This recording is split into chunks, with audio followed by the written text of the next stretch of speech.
Hello everyone, welcome once again in Guruji classes. तो आज हम फिर से आप लोगों के लिए सैंपल पेपर 2 लेके आए हैं। तो अब जैसा कि आप जानते हैं, टर्म सेकंड का अब एग्जाम होने वाला है हमारा। तो जो टर्म सेकंड का एग्जाम होगा ये डिस्क्रिप्टिव एग्जाम होगा और ये मैक्सिमम मार्क्स 40 का होगा। ये क्लास 10th के लिए हम सोशल साइंस का सैंपल पेपर लाए हैं। तो टाइम जो है इसका ये 2 आवर्स का है और मैक्सिमम मार्क्स 40 है। तो हम इसे मिनिमम 1 hour and 45 minutes में कंप्लीट करने की कोशिश करेंगे।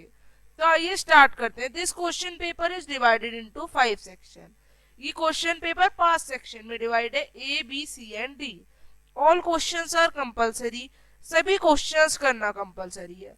सेक्शन ए क्या है? Question number 1 to 5 are very short type question. Very short type question है जो कि 2 मार्क्स का एक क्वेश्चन है।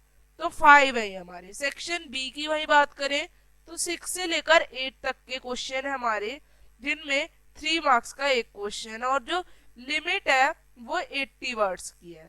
वहीं सेक्शन सी की बात करें तो क्वेश्चन नंबर 9 एंड 10 है उसमें, जो कि आपके हैं 5 मार्क्स की। एंड यहाँ पे वर्ड लिमिट 120 है।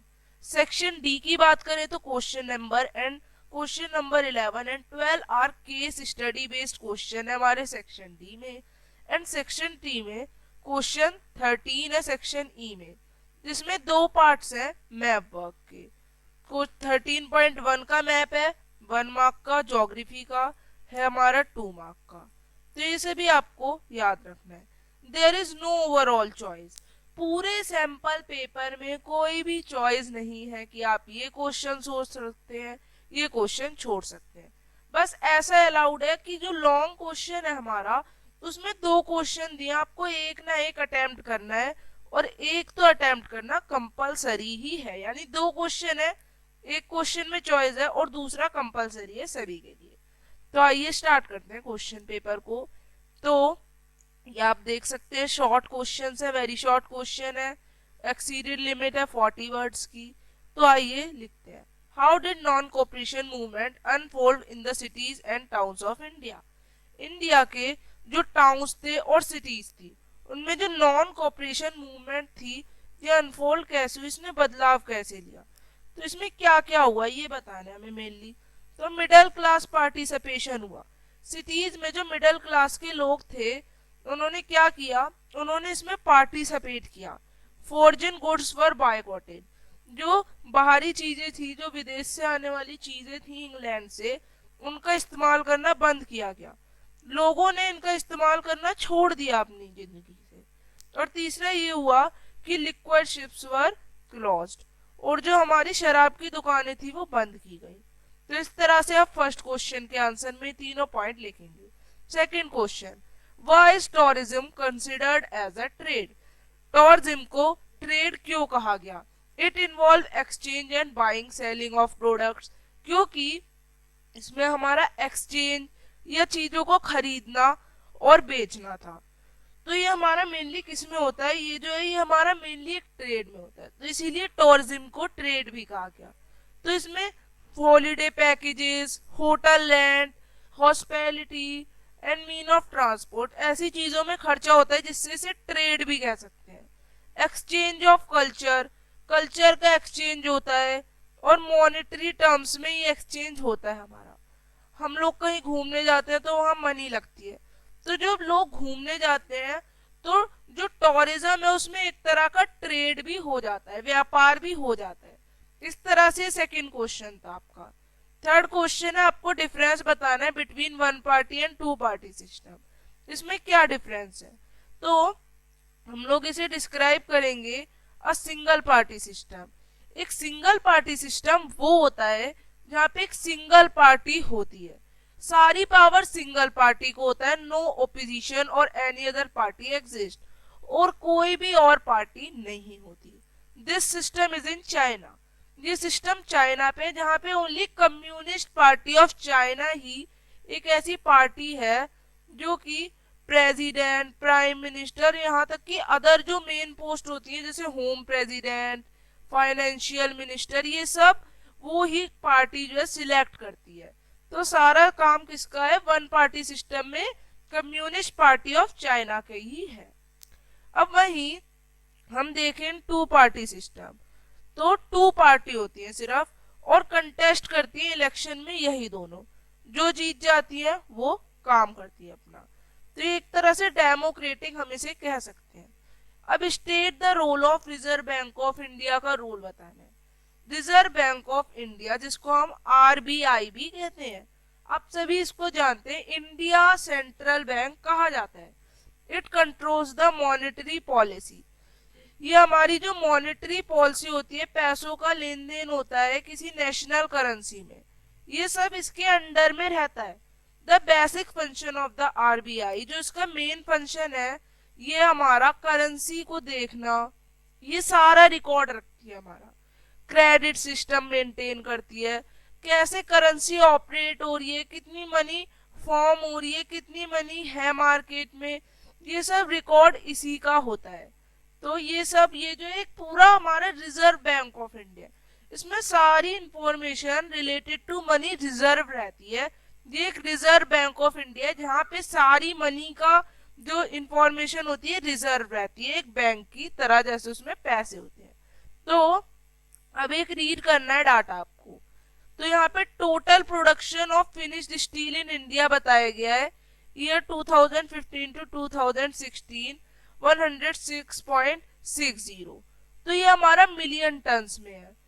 फिर 2016 टू 2017 में थोड़ा बड़ा इंक्रीज हुआ, देन 2017 से 2018 में और इंक्रीज हुआ, बट ये 2018 और 2020 में थोड़ा कम हो गया। तो यही हमें दिखाया गया है। तो आपको बताना है, कंपेयर करना है 2015 से 2016 एंड 2019 टू 2020 का डाटा, एंड आपको कोई रीजन बताना है for the reduction of production, कि जो प्रोडक्शन है इसमें कमी क्यों आई। तो हम देख सकते हैं यहाँ पे 106.60 मिलियन टन है, वहीं यहाँ पे कितना है, यहाँ पे 102.62 मिलियन टन है। तो ये हाई कॉस्ट की वजह से कमी आ सकती है। Limited availability of coking coal, जो कोकिंग कोल का इस्तेमाल होता है उसमें कमी हो सकती है, लिमिटेड हो सकती है। Lower productivity of labour, labour काम सही से नहीं कर रही होगी या फिर लेबर कम होगी। इरेगुलर सप्लाई ऑफ एनर्जी, या फिर एनर्जी की सप्लाई अच्छे से नहीं मिल पा रही होगी। तो यही मेन रीजन हो सकते हैं। अब why is production and consumption of steel considered as an index of a country development? अब प्रोडक्शन और कंजप्शन को ही क्यों एक कंट्री की डेवलपमेंट क्या कहा गया है। तो प्रोडक्शन मतलब बनना और कंजप्शन मतलब खर्च होना। तो अगर हमारा प्रोडक्शन होगा तो हमारी इकोनॉमिक टैक्स वगैरह में ज्यादा होगा बेनिफिट, कंजप्शन करेंगे लोग तो और बनेगा हमारा। तो ये एक तरह से हमारी इकोनॉमिक कंडीशन में हेल्प करता है, इसीलिए कंट्री की डेवलपमेंट में हेल्पफुल है। तो हम ये 3 पॉइंट लिखेंगे। The steel product are used as a raw material, it is required for export and it provide machinery for ensuring country's growth. तो अब आप लोगों के पास है short answer question. 6th question में आपको 2 क्वेश्चन दिए, आपको कोई भी एक करना है जो आपको पसंद आए, हम दोनों ही करेंगे। 7th क्वेश्चन कंपलसरी है, 8th भी कंपलसरी है। तो आइए अब ये 3 मार्क्स के क्वेश्चन है, इनको देखते हैं। आपकी जो टोटल लिमिट है यहाँ पे, ये है आपकी 80 वर्ड्स मिनिमम। तो हमने यहाँ पे 10 मार्क्स का कर लिया। अब हम आगे शॉर्ट आंसर क्वेश्चन में 9 मार्क्स का कवर करते हैं। तो चलिए आइए स्टार्ट करते हैं। आप लोगों का सेक्शन बी स्टार्ट हुआ। तो why do most of the rural house hold still remain dependent on the informal sources of credit. तो हम दोनों क्वेश्चन करेंगे, पहले फर्स्ट करते हैं कि जो बहुत से रूरल लोग हैं, गांव के जो लोग हैं, वो क्यों डिपेंड है इतना क्रेडिट पे। तो उनके लिए डिपेंड क्यों है वो इनफॉर्मल सोर्सेज ऑफ क्रेडिट, यानी क्रेडिट ला लेना किसी जमींदार से या फिर इन सब से लेना, किसी जमींदार से या किसी रिच पर्सन से लेना। वो लोग बैंक से लोन नहीं लेते। तो आखिर ऐसा क्यों होता है। लिमिटेड अवेलेबिलिटी ऑफ बैंक, क्योंकि बैंक बहुत कम होते हैं रूरल एरियाज में। हाँ सही बात है, छोटे छोटे गांव होते हैं, बैंक भी मुश्किल से होता है, और होता है तो एक आधा होता है। People in the rural areas face problem, उन्हें डॉक्यूमेंट्स में प्रॉब्लम होती है, उन्हें डॉक्यूमेंट्स के बारे में इतनी नॉलेज नहीं है, आधार कार्ड क्या है, पैन कार्ड क्या है, वोटर आईडी कार्ड क्या है, पासपोर्ट क्या है, उन्हें इतनी नॉलेज नहीं है। तो इसी वजह से डॉक्यूमेंटेशन में उन्हें दिक्कत होती है, वो साइन भी नहीं कर पाते हैं कुछ लोग जो कि इलिटरेट होते हैं, तो इसीलिए उन्हें प्रॉब्लम होती है। Absence of collateral is one of the major reason. यहाँ पे कोलेट्रल का बहुत ही मेन रीजन है जिसकी वजह से क्या होता है, जो पुअर लोग हैं उन्हें लोन नहीं मिल पाता। वो लोग जो है वो इतना जानते ही नहीं है बैंकों के बारे में। Rural people get easy loan, उन्हें लोन जो है वो इजी मिल जाते हैं, किससे, किसी बड़े जमींदार से, क्योंकि वो थोड़े इनफॉर्मल वे पे रहते हैं। जैसे कि इतने महीने में अगर तुमने इतना ब्याज लगा के पैसे नहीं दिए तो मैं तुमसे घर छीन लूंगा। तो इस तरह की बातें होती हैं उनकी, वो इनफॉर्मल वे होता है, गलत वे होता है एक तरह से। तो इसी वजह से उनको भी थोड़ा अपने आप में डिपेंडेंट बनना चाहिए रूरल पीपल को, और उनको भी क्या करना चाहिए, उन्हें बैंक से लोन लेना चाहिए। अब इसी का सेकंड पार्ट देखते हैं, how do self help group help borrowers to overcome the problem of lack of collateral. जो कोलेट्रल की उनके संग प्रॉब्लम आती है उससे सेल्फ हेल्प ग्रुप SHG कैसे हेल्प करता है उनको लोन लेने में। पीपल गेट टाइमली लोन्स, लोगों को टाइमली लोन मिल जाते हैं for a variety of purpose, अलग अलग पर्पस पे, और उनको एक छोटे से इंटरेस्ट रेट पे मिलते हैं, उन पे ब्याज कम लगता है। सेकेंड पॉइंट, SGS, ये जो है हमारा सेल्फ हेल्प ग्रुप, ये रेगुलर है, ये उनकी इनकम को सेव करके रखता है, एक मॉनेटरी वे में काम करता है। Member can take small loan, जो लोग हैं वो छोटे छोटे लोन ले सकते हैं और उनको कोई दिक्कत नहीं होती, वो आराम से ले सकते हैं, उनके संग धोखाधड़ी भी नहीं होती। ड्यू टू टाइमली रीपेमेंट, अगर वो टाइम पे रीपेमेंट करते हैं तो उन्हें लोन लेने में और भी आसानी हो जाती है। तो इस तरह के आप लोग ये 4 पॉइंट्स लिखेंगे। सेवंथ क्वेश्चन की ओर बढ़ते हैं, tribal pleasant interpreted the message of Mahatma Gandhi. वो महात्मा गांधी का जो मैसेज है उसको देखते हैं, द आइडिया ऑफ स्वराज, और उनको अलग वे में लेते हैं। And participated in the non cooperation movement, और नॉन कॉपरेशन मूवमेंट जो है उसमें पार्ट ले लेते हैं। तो जस्टिफाई करना है आपको, अहिंसा के साथ वो क्यों चले जाते हैं। Spread of militant guerrilla movement in the Gudam hills, guerrilla movement की वजह से, यानी छुप के एकदम से वार कर देना अंग्रेजों पे। देवर अगेंस्ट कॉलोनियल पॉलिसीज, वो कॉलोनियल पॉलिसीज के खिलाफ भी थे, सही बात है। देयर लाइवलीहुड वाज इफेक्टेड, उनका लाइवलीहुड भी इफेक्ट हो रहा था, उनका जीवन भी इफेक्ट हो रहा था। And their traditional rights are denied, और उनके जो कुछ राइट्स होते हैं वो भी छीने जा रहे थे। देयर लीडर, उनका जो लीडर था अलूरी सीताराम राजू, उसने भी उनको बहुत इंस्पायर्ड किया कि वो नॉन कोऑपरेट करें, नॉन कोऑपरेशन मूवमेंट, अहिंसा के प्रति जाए। Movement and persuaded people to wear khadi and give up drinking, उन्होंने मूवमेंट में क्या कहा कि लोगों को खादी ड्रेस पहननी चाहिए और अपनी ड्रिंकिंग छोड़ देनी चाहिए। He wanted liberation by the use of force, उन्होंने फोर्स का भी साथ दिया। The rebels attacked police stations, और जो रेबल्स था उन्होंने क्या किया, पुलिस स्टेशन पे वार किया, और जो गोरिल्ला वॉर थी उसको चालू रखा स्वराज पाने के लिए। तो ये आप लिखेंगे। अब आपको 8th क्वेश्चन में क्या करना है, आपको बताना है, एग्जामाइन करना है the role of political parties. Political parties ने क्या रोल किया डेमोक्रेटिक कंट्री में, party form and run government. इन पार्टीज की वजह से हमारी गवर्नमेंट प्ले हुई, गवर्नमेंट ने अपना काम किया। Party play a decisive role in making policies, इन्होंने इंडिया के लिए पॉलिसीज बनाई। They recreate leaders and train them, इन्होंने लीडर्स को बनाया और उन्हें नॉलेज दी कि उन्हें कैसे वर्क करना चाहिए। Parties that lost the election form the opposition, कुछ अपोजिशंस भी बने जिन्होंने हारी। अब वो क्या करते, जो मेन गवर्नमेंट थी उन्हें सुझाव भी देते, या अगर वो कोई गलत काम करते तो उनके अगेंस्ट में भी बोलते, जिससे जो गवर्नमेंट है उसको कुछ राइट मिल जा, उसको कुछ इंफॉर्मेशन ओपिनियन मिल जाते, कुछ सुझाव मिल जाते। पार्टी शेप पब्लिक ओपिनियन, अब जो पार्टीज थी वो पब्लिक के अकॉर्डिंगली बनी, उन्होंने वैसे ही वर्क किया। और एक कॉमन मैन रखा गया जो कि गवर्नमेंट की सारी वेलफेयर स्कीम्स को ऑब्जर्व करेगा।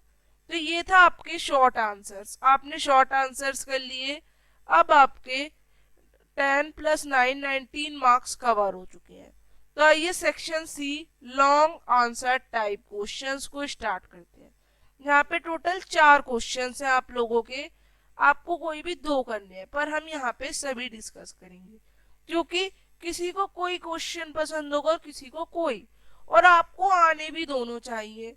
सपोज जो आपको आता है वो ना आया पेपर में और जो आपको नहीं आता वो आ गया, तो इसीलिए हमें सभी चीजों को ध्यान से पढ़ना है। तो आइए अब लॉन्ग क्वेश्चंस को भी डिस्कस कर लेते हैं, 10 मार्क्स के हैं। सो लॉन्ग क्वेश्चन स्टार्ट करते हैं। पहले क्वेश्चन 9th का ए क्वेश्चन करते हैं। Democracy ability to generate its own support is itself an outcome that can not be ignored. तो यहाँ पे कहा गया कि जो डेमोक्रेसी है हमारी, इसमें एक एबिलिटी होती है कि अपने को सपोर्ट करती है एक अपने ही वे में, और एक एक अपना ही क्या देती है कि एक अपना ही आउटकम देती है जिसे हम इग्नोर नहीं कर सकते। तो ये क्या कहना चाह रहे हैं इस स्टेटमेंट से, हमें ये वेरीफाई करना है। तो हम ये 6 पॉइंट से बताएंगे। डेमोक्रेसी एंश्योर, डेमोक्रेसी कहती है दैट जो डिसीजन मेकिंग है ये हमारे कुछ नॉर्म्स पे, जो कि बहुत जरूरी रूल्स होते हैं उन पर और कुछ प्रोसीजर पे बेस्ड होती है। Every citizen has the right and mean to examine the process of decision making. सभी को ये राइट होता है, सभी अपना वे बता सकते हैं कि किसी को कैसे रूल करना चाहिए गवर्नमेंट में। यहाँ पे ये कहा गया है कि जो एक पर्सन है उसे कैसे रूल करना चाहिए ये हमें पता होना चाहिए। तो यही हमें बताया गया है। उन्होंने कहा दैट जो डेमोक्रेसी है ये एक अकाउंटेबल, एक गुड वे में होनी चाहिए कि लोगों को पसंद आए डेमोक्रेसी। एक तो ऐसी बात कही गई है यहाँ पे। और क्या कहा गया है यहाँ पे कहा गया है ये जो है ये कानूनी लेजिटिमेट होना चाहिए और एक ट्रांसपेरेंट, एक ऐसे वे में होना चाहिए कि सब इसको क्लियरली देख सके, मतलब सब इसको समझ सके। People have the right to choose their rulers, people को अपने रूलर्स को राइट होना चाहिए कि वो कैसे कोई बंदे किसको इलेक्ट करे, ये उन्हें चूज करने का राइट होना चाहिए। ये होना बहुत अवेलेबल है, बहुत जरूरी है कि वो अपना रूलर देख सके। डिसीजन गिव्स अस सिटीजन, जो डेमोक्रेसी एक सिटीजन को राइट देती है अबाउट द इंफॉर्मेशन और गवर्नमेंट की फंक्शनिंग के बारे में। अ डेमोक्रेटिक गवर्नमेंट, एक डेमोक्रेटिक गवर्नमेंट वो होती है जिसमें पीपल उसको रन कर सके खुद, उसी को डेमोक्रेटिक गवर्नमेंट कहा जाता है। तो यही हमें यहाँ पे इन 6 पॉइंट से प्रूव किया दैट जो डेमोक्रेसी है उसमें एक अपनी एबिलिटी है कि वो अपने सपोर्ट को अपने आप ही जनरेट कर सके और एक नया आउटकम दे सके। तो अब इसका बी पार्ट, जो बच्चे बी पार्ट करेंगे वो देखते हैं।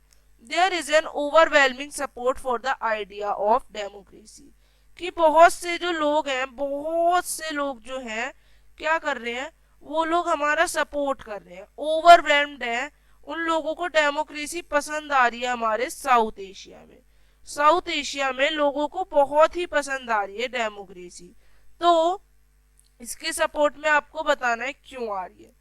First, democratic government is people's own government, ये लोगों की अपनी एक गवर्नमेंट है। कंट्री फ्रॉम साउथ एशिया, जो साउथ एशिया की कंट्रीज है वो चाहती हैं कि उनको एक डेमोक्रेटिक राइट मिले अपने लोगों के लिए।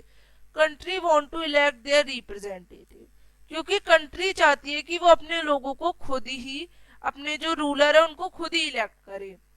Democracy provide dignity and freedom, democracy dignity provide करती है कि लोग अपने मन से चूज कर सकें औरों को कि वो कैसे इसको करना चाहते हैं।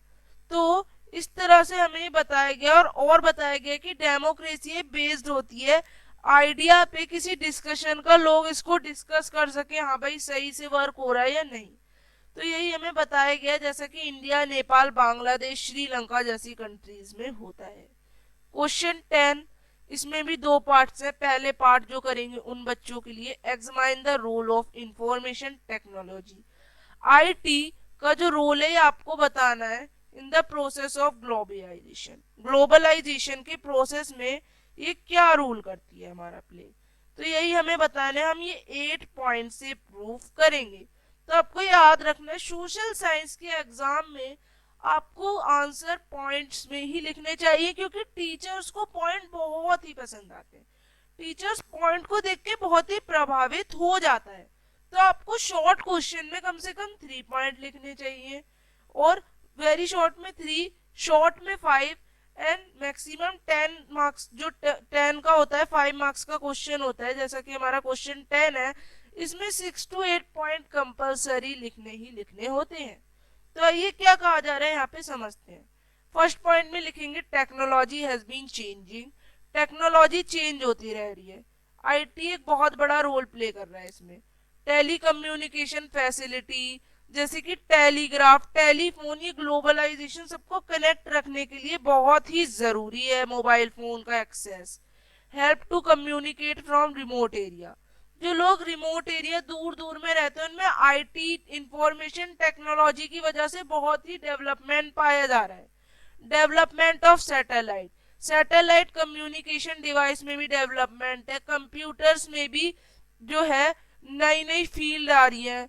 One can obtain and share information, एक बंदा कोई भी इंफॉर्मेशन को शेयर कर सकता है किसी भी चीज में।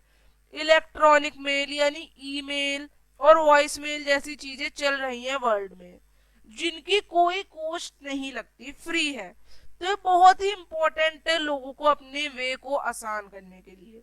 तो लोगों की लाइफ आसान हो चुकी है। दूर दूर के लोग अब रोज डेली में आईटी की वजह से, टेली कम्युनिकेशन फैसिलिटीज की वजह से क्या कर रहे हैं, बात कर पा रहे हैं। तो हम लिखेंगे हैंस इसने प्ले किया एक मेजर रोल स्प्रेड करने में production of service across every country. तो इसीलिए ग्लोबलाइजेशन में बहुत ही इंपॉर्टेंट है। Second part, access the impact of globalisation on India and its people. जो ग्लोबलाइजेशन है इसका इंडिया पे और उसके लोगों पे क्या प्रभाव पड़ा। पहला, globalisation has resulted in more choice for the customer. जो कस्टमर है, कंज्यूमर है, उनके लिए चॉइस बढ़ाता है। This has improve the standard of living, लोगों का जो लिव करने का एक तरीका है उसमें बहुत ही चेंज हो गया है। एमएनसी हैज इंक्रीज्ड, एमएनसी ने अपनी इंक्रीज की है एक इन्वेस्टमेंट किसमें, सेल फोन में, ऑटोमोबाइल में। न्यू जॉब्स भी इसकी वजह से क्रिएट हो रही हैं। Expansion of unorganised sector, flexibility in labour laws, ये सब बढ़ रहा है इसकी वजह से। कंपनी प्रोवाइड कर रही है services has also been benefited by globalisation. Globalisation ने कुछ लार्ज कंपनी जैसे टाटा मोटर्स, इन्फोसाइज, इनको इमर्ज किया एक मल्टीनेशनल कंपनी में। सम लोकल कंपनीज को भी बेनिफिट हुआ है, नई नई टेक्नोलॉजी मिली है लोगों को। तो आप ये 10 पॉइंट से यही आप लोग यहाँ पे बताएंगे। तो इसी तरह से आप ये लॉन्ग क्वेश्चन कंप्लीट कर लेंगे। यहाँ पे आप सभी के लॉन्ग क्वेश्चन भी कंप्लीट हो चुके हैं। अब आपका 29 नंबर का आप लोगों का कंप्लीट हो चुका है। तो अब आइए आगे समझते हैं case study based question section D में। तो चलिए स्टार्ट करते हैं। तो अब आपको रीड करना है, गिवन टेक्स्ट एंड आंसर करना है। It is said of passive resistance, ये जो पैसिव रेसिस्टेंस की वजह से कहा गया that is the weapon of the weak but the power which is subject of this article can be used by the strong. तो यहाँ पे कहा गया है जो पैसिव रेसिस्टेंस है यानी रोकना है, ये एक वेपन है वीक लोगों के लिए, बट ये पावर है which is the subject of this article, जो कि इस आर्टिकल के बारे में कही गई है, जो कि यूज की गई है बहुत तेजी से। This power is not passive resistance, ये जो पावर है पैसिव रेसिस्टेंस नहीं है हमारी। यही बात हमको यहाँ पे जो है समझाने की कोशिश की जा रही है, जो हमारे को समझाया गया। तो यहाँ पे केस स्टडी में हम पैसिव रेसिस्टेंस के बारे में ही बात करेंगे। तो आइए इसको स्टार्ट करते हैं। पैसिव रेसिस्टेंस में हमको सबसे पहले कहा गया है कि यह कमजोरों लोगों का हथियार है, लेकिन इस लेख का ये जो लिखने का विषय है वो है शक्ति है। इसको उपयोग जो है केवल मजबूत ही कर सकते हैं जिसमें इतनी पावर हो कि वे सह ले। This power is not passive resistance, ये शक्ति जो है ये हमारी प्रतिरोध के लिए भी नहीं है। Indeed, it call for an intense activity. यहाँ पे ये कहा गया है कि एक्टिविटियों की मांग करती है, एक तेज एक्टिविटी की। जो मूवमेंट हुई थी साउथ अफ्रीका में, ये पैसेज नहीं थी बल्कि ये एक्टिव थी, लोग एक्टिव थे इसमें। सत्याग्रह इज नॉट फिजिकल फोर्स, इसमें कोई फिजिकल फोर्स नहीं लगती। असत्याग्रह डज नॉट इन्फ्लिक्ट पेन, ना ही इसमें किसी को दर्द सहना पड़ता है। तो इसमें कोई भी डिस्ट्रक्शन, किसी का नुकसान नहीं होता। सत्याग्रह में किसी का नुकसान नहीं होता। ये प्योर सोल फोर्स है, ये एक आत्मशक्ति की बात की जा रही है यहाँ पे। ट्रुथ जो है ये बहुत ही इंपॉर्टेंट है। दैट इज वाई इस फोर्स को सत्याग्रह कहा गया है। यानी प्योर सोल फोर्स और ट्रुथ से मिलके हमारा सत्याग्रह बना है। इसमें हमें नॉलेज की भी बात की जा रही है। ये कहा गया है कि आप जो है आप लव में जलो। नॉन वायलेंस जो है ये सुप्रीम धर्म है। इट इज सर्टेन, ये जो है ये ब्रिटेन में है, ब्रिटेन के लोगों को करने दो, पर हम ऐसे ही जीतेंगे। नहीं, यहाँ पे गांधी जी ने बताने की कोशिश की है।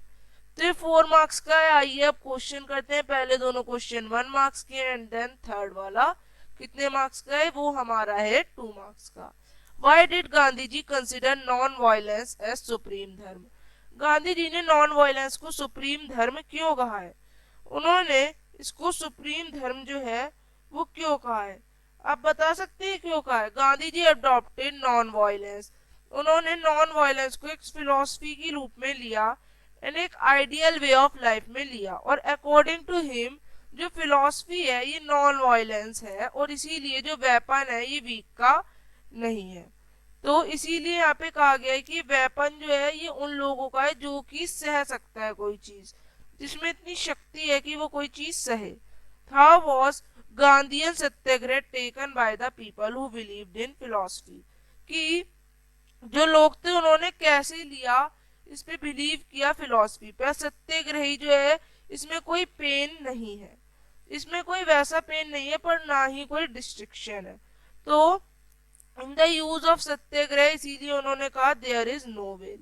अब वाई वॉज गांधीयन सत्याग्रह को कंसिडर किया गया as a noble way to resist injustice? तो हम यहाँ पे तीनों पॉइंट्स लिखेंगे। पहला, one could win the battle through non violence, non violence से बिना युद्ध के लोग जीत सकते हैं। This could be done by appealing to the conscience of the oppressor, कंसियंस से भी हो सकता है हमारा। ये जो है ये हमारा पॉसिबल है अगर सभी लोग जो है वो मिलके काम करेंगे। एंड पीपल जो है उनको लड़ाई भी नहीं करनी चाहिए। तो यही यहाँ पे बात की जा रही है। अब ये आपने कर लिया, अब सेकंड वाला करते हैं। तो आइए सेकंड स्टार्ट करते हैं। Ever since human appeared on the earth, जब से ह्यूमन अर्थ पे आए, they have used different means of communication, उन्होंने अलग अलग वे लिए कम्युनिकेशन के। वो रैपिड होते गए, मॉडर्न टाइम्स में अलग अलग होते गए। लॉन्ग डिस्टेंस कम्युनिकेशन, पहले लोगों को फिजिकल मूवमेंट के थ्रू जाना पड़ता था, बहुत लंबा ट्रेवल करना पड़ता था, कम्युनिकेटर या रिसीवर चाहिए होता था। पर अब ऐसा कुछ नहीं है, अब लोग जो है वो खुद ही कर सकते हैं। अब लोग यहाँ पे क्या कर सकते हैं, अब लोग अपने आप कर सकते हैं। अब लोगों के पास क्या है, टेलीविजन, रेडियो, प्रेस, फिल्म, ये कुछ मेजर मीन्स और इजी मीन्स ऑफ कम्युनिकेशन बन चुके हैं। लोगों को इनसे ज्यादा दूर नहीं जाना पड़ता, आराम से बातचीत होती है। पर द इंडियन पोस्टल नेटवर्क जो है लार्जेस्ट वे ऑफ कम्युनिकेशन होता है किसी भी कंट्री में। तो जो इट हैंडल पार्सल, ये पार्सल भी भेजता है, रिटर्न कम्युनिकेशन होती है। कार्ड और एनवेलप को हम कंसीडर करते हैं फर्स्ट क्लास मेल में, इनको हम फर्स्ट क्लास मेल ही कहेंगे। और सेकंड क्लास मेल जो है इसमें हमारे आते हैं पैकेट, रजिस्टर्ड न्यूज़पेपर्स। एंड ये जो है ये कैरी किए जाते हैं मेल से, लैंड एंड वाटर ट्रांसपोर्ट से, टू फैसिलेट क्विक डिलीवरी। अगर हमें क्विक डिलीवरी चाहिए किसी मेल की किसी लार्ज टाउन या सिटी में, तो हमारे मेनली 6 मेल कैनाल्स हैं। ये है Rajdhani canal, metro canal, green canal, business canal, bulk mail canal and periodical canal. तो आइए स्टार्ट करते हैं क्वेश्चन। पहला क्वेश्चन 1 मार्क का है, हमें बताना है role of Indian postal network. तो it has help the country to engage in communication, इससे कम्युनिकेशन बढ़ा और सोशल इकोनॉमिक डेवलपमेंट बढ़ा। इसने प्रोवाइड की various facility like speed post, business post and registered post. Difference बताना है mass communication and personal communication. Mass communication is the medium होता है विच प्रोवाइड करता है entertainment as well as awareness among किसी चीज के। इसमें रेडियो, टेलीविजन, न्यूज़पेपर होता है। मैगजीन, बुक, फिल्म भी इसी में आती है। वेयर इज पर्सनल कम्युनिकेशन किसी पर्सन में होता है और हमारा मास कम्युनिकेशन बहुत से लोगों के बीच होता है। यानी मतलब एक टेलीविजन पे कोई भी चैनल आया, आज तक को बहुत से लोग सुन ले होंगे, तो उन्होंने बताया कि लुटेरों से सावधान रहे। तो लुटेरों से सावधान रहे, ये चीज बहुत से लोगों को पता चल गई। तो इस तरह से हमारा ये मास कम्युनिकेशन होता है। भाई पर्सन टू पर्सन कम्युनिकेशन, जैसे आपने कॉल की किसी को या लेटर लिखा। अब आपको बताना है कम्युनिकेशन ऑफ नेशन क्यों इम्पोर्टेंट है, ये भी 1 मार्क का है। This is the age of communication, ये एक एज है कम्युनिकेशन की कि हम टेलीविजन को यूज करें, फिल्म्स, नेटवर्क्स को यूज करें। ये एक बहुत ही इम्पोर्टेंट थिंग है हमारी लाइफ में। इवन बुक, मैगजीन और न्यूज़पेपर भी बहुत इंपॉर्टेंट मीन ऑफ कम्युनिकेशन है। वेरियस मीन्स ऑफ कम्युनिकेशन ने कनेक्ट किया हमको पूरे वर्ल्ड में closer. It is the source of entertainment and knowledge, तो ये सोर्स भी है एंटरटेनमेंट एंड नॉलेज का। तो ये दोनों थे आपके एक्सट्रैक्ट बेस्ड क्वेश्चन जो हम लोगों ने कवर कर लिए हैं। तो इस तरह से हमने ये भी कवर कर लिए। तो आइए सेक्शन ई करते हैं, मैप स्किल बेस्ड क्वेश्चन। यहाँ पे on the given outline political map of India हमें आइडेंटिफाई करना है the place marked as A. एक प्लेस मार्क्ड ए की गई है with the help of the following information. एक मार्क की गई है ए प्लेस आप लोगों के मैप में, ये देख लीजिए आप, ये मार्क की गई है। आपको क्या बताना है, यहाँ पे आपको एक हिंट दिया गया है कि ये क्या है, तो आपको बताना है इससे हिंट से कि ये क्या हो सकता है। तो आइए इसको समझते हैं क्या हो सकता है। पहले देखते हैं हिंट में आप लोगों को दिया क्या गया है यहाँ पे। तो हिंट में आप लोगों को दिया द प्लेस, एक ऐसी place where the non cooperation movement was called off due to violence. अहिंसा की वजह से नॉन कॉपरेशन मूवमेंट जो थी उसको लोगों ने इग्नोर मारा और अहिंसा लड़ाई शुरू कर दी। तो चौरी चौरा में इसका इंसिडेंट हुआ था। तो ए पार्ट का आंसर चौरी चौरा हमारा हो जाएगा। फर्स्ट पार्ट चौरी चौरा है। देन आगे आपसे कहा गया आपको इसी मैप पे लोकेट करना है। तो आपका ये हिस्ट्री का कवर हो गया 13.1, अब 13.2 2 मार्क्स का है, ज्योग्राफी से आपका रिलेटेड है। तो आपको नपरुक थर्मल प्लांट या नोएडा सॉफ्टवेयर टेक्नोलॉजी पार्क में से 1 मार्क करना है, और राजा संसी श्री गुरु Ram Das ji international airport mark करना इंपॉर्टेंट है। तो आइए तीनों मार्क करते हैं। पहले ये राजा संसी श्री गुरु रामदास जी इंटरनेशनल एयरपोर्ट अमृतसर, यहाँ पे आप लोगों का। नोएडा सॉफ्टवेयर टेक्नोलॉजी पार्क यहाँ पे आप लोगों का, और नपरुक थर्मल पावर प्लांट यहाँ पे है। तो आप ये सभी चीजें मार्क करेंगे। तो इसी के साथ आप लोगों का सैंपल पेपर यहाँ पे एंड होता है। अब हम मिलेंगे इसी तरह से अगले सब्जेक्ट्स के सैंपल पेपर्स के संग। तब तक के लिए बाय एवरीवन। अगर आपको हमारा सैंपल पेपर क्लियरली समझ आ रहा है, सारे आंसर आपको अच्छे लग रहे हैं, तो लाइक करें, सब्सक्राइब करें और अच्छे अच्छे कमेंट करें। Bye everyone, have a nice